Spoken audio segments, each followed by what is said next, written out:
96.3, brand new hour, 10 minutes past 4. Great to have you on the show. My name is Anthony Muli. And of course, every Wednesday, you know you're going to hear a foreign voice, a guest. And as per usual, we've got one today. This one you're going to love if you love fashion, if you love dresses, if you love nice outfits. This is for you. You need to stay stuck all the way till 5 because I've got the guy who is spectacular at what he does. I don't want to say his name. I don't want to say anything about him. I'll let him introduce himself because I know he's done this multiple times. But I'll say his second name because his second name is very unique and very nice. Mr. Oguk. Yes, sir. How you doing? I'm doing great. How are you doing? I'm fantastic. Great to have you on the show. Thank you for having me. I'm so excited. You're so excited. And Yes. It's good to also meet you. Nice. Let's get started. You have been in it for quite some time. And Yes. anybody who's listening in, I know there are plenty who are tuning in and they're like, that's my boy. I know him. But there are those who are tuning in and like, so who is this one?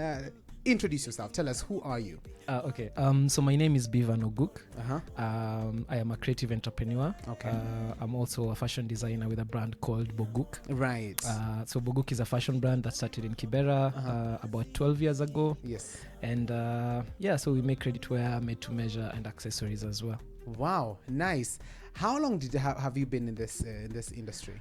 So collectively, this is my 12th year. Okay. But of course, it's been a journey. So it was, trying before we joined university, just trying to make things here and there. Yes. But then growing it into a business, registering it finally. And then, so it's been a collective, more of a progressive journey from around 2011 up to 2011. now. Yes. Wow. So you mentioned university. You've gone to school. Yes, sir. Have you studied fashion? No, I actually studied procurement. Procurement. Yeah. At any instance. Yeah. Mr. Bivan, have you done any job related to procurement? Not at all. But procuring fabrics, that's pretty much what you do, selling. yeah? I mean, it helps because you look at, so for me, I knew I had the creative eye from high school. So I used to Right. do art and design. I used to take my works to galleries before starting the business. Okay. But then the procurement really helps in terms of looking at the fashion value chain. So from design, to buying of raw materials, to making, to marketing, and to Yes. selling. So you look at it from a value chain point of view rather than like, I'm talented, let me make clothes, Yeah, so it really helps for sure. It does. Yeah. Fantastic. So is this like a company you own? Do you have employees? It's just a one-man show? You do everything from the beginning to the end? No, it's actually a company, a registered company, a limited company. We pay taxes. It's the proper way. Very important. very important, actually. So Kere doesn't see you wearing something nice and then come at you like, so you've not been paying your taxes. Yeah, exactly.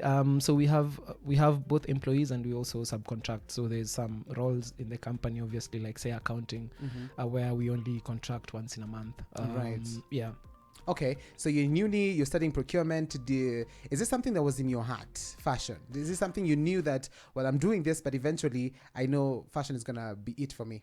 Funny enough, no. So I think I like to look at life very, like in the moment. So right after leaving high school, I started... Initially, I was drawing and painting. So Right. the old school artist, who does sculptures, drawings and paintings, 2Ds, 3Ds. Correct. So I used to take them to galleries. There was this art gallery in Muthaiga called Payapa. Okay. And there, I realized my art wasn't selling. I was, according to art standards, I thought I was really good at it, but then I wasn't selling. So the older artists were selling. So my lesson back then was that it's important to tell a story and it's important to brand yourself. Correct. So just apart from creating art, please have a story behind what you're doing. And, so then also at that time, I realized that the Kenyan consumer really wants functional art rather than, the old school art. So I decided to paint on T-shirts instead. Then I started selling. Then I realized, okay, so let me paint on T-shirts, let me do bracelets. Right. And that's how kind of the journey towards creating a brand started. It's been quite a journey. It is. At some point, did you think that, let me just go back to what I studied. Is it something that you got to a point and you're like, well, I think this is not it. I am not making money. Let me just go back to procurement. Well, the funny thing is when you have a great drive, actually it's the opposite. Yes. I ended up leaving school to For pursue, real? Oh, to wow. pursue my passion because it was just really, it was really, something that I couldn't let go. I didn't envision myself being in an office doing procurement for sure. Okay. I knew it's important what I learned, but then I just didn't see myself really like using it at any point, for employment per se. Maybe applying it on my craft and my business, yes. Correct. All right, let's talk about family, because of course this is something that is very new to them. They hear you talking about it, wanafikiria tu ni mama wa kushona. So they're like, is this something really you want to do? Did you ever have conflicts with family? And of course, when you left school, is it something that also took a toll on your life generally? For sure, yes. It was kind of mixed as well. So one part of my family, so my dad had an issue. My mom was just like, okay, I support you, whatever you decide to do. But also, so I grew up in Kibera, so there's another factor to it. I grew up in Kibera. I was paying for my fees in uni, so it was a bit of a struggle for me as well to keep every 3 months you need a certain amount of money for you to go back to school. And then so it was a mix of, one parent is like, yo, continue learning. The other one is like, it's okay. And then for myself, I'm just like, this money, I could just use it to continue with my business, Yeah. It was a crazy dynamic, actually. It was really crazy. It was really crazy. But look at you now. You're very successful and your outfits are standing out. I'm looking at a picture. You actually did dress former Premier Raila Odinga and Mama Ida. Yes, sir. Tell me about it. Tell me everything about it. How it started, how you got that call, how it made you feel. Funny enough, so most of my clients, I only realize I dress them after, because one, they don't show up themselves. Yes, they have a proxy. They have a proxy. Right. They use either just a random number, send it to this location so that you don't also know. So and then they don't even tell you where they're gonna use it at. So that happened for the former Premier Honorable Raila Odinga. Right. A lot of international artists as well. Yes. So they just show up, and then maybe a stylist shows up. They're like, I want to use this for a project. Then you see, same happened to Lupita Nyong'o. Why do they hide? why do they hide? Well, and it is yours at the end of the day. It is your outfit. True. I mean, I understand why. There's a lot at stake for those high profile people. Sometimes even traveling, you don't know that they're in the country, Right. So they're not allowed to kind of just move around casually. But then there's others who are actually my friends as well, and they show up, or you go to their houses and you take measurements and you make outfits for them. Absolutely. So you've mentioned Lupita Nyong'o, you've mentioned Raila Odinga. Any other notable names that have had the privilege, let's say they have had the privilege of wearing your outfits? Well, there's a lot of people. Top of the head, I've seen Hat the Band as well. Hat the Band. Gosh, that outfit was crazy. It was fantastic. Thank you. That's like a most loved piece from us. Yeah. There's Yemi Alade. What? There's Runtown from brag Nigeria. brag on. There's our Sauti Soul. There's so many people. Octo Pizzo, my homeboy. I think he was the very first celebrity to wear my stuff, just because we came from the same area. Right. There's Nameless.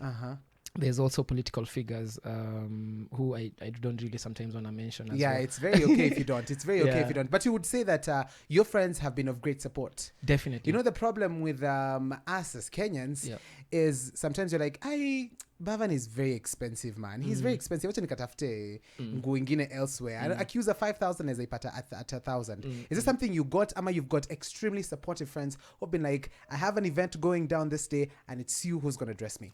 I think it's a mix of both. So when you're starting out, funny enough, friends don't support as much. So your immediate circle, because they're kind of, they're still waiting for you to prove yourself.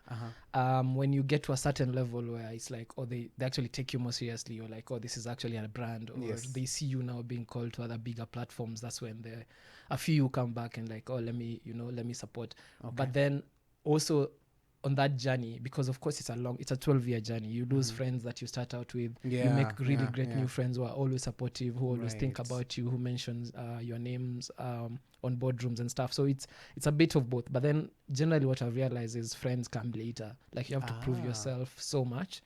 Then that's when they actually come back. And so they will come back when the name is already established. Yes. How does that make you feel? Is it a good thing, Ama? It's actually a good thing. I actually like it that way, because I feel like you should start with me from the actually not.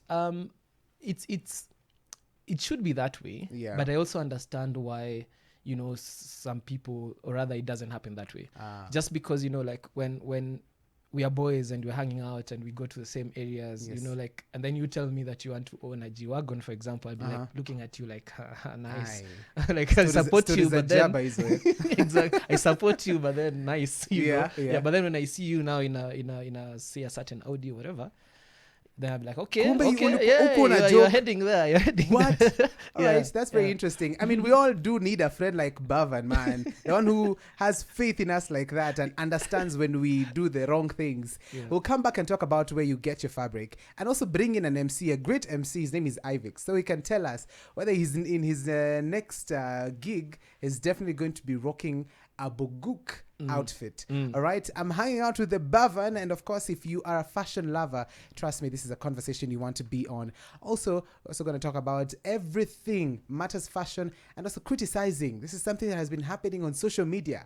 Why he has not had slides of stories of him criticizing other people when they are in different events. How about some Jovio and Aroboy with Kyo? A really perfect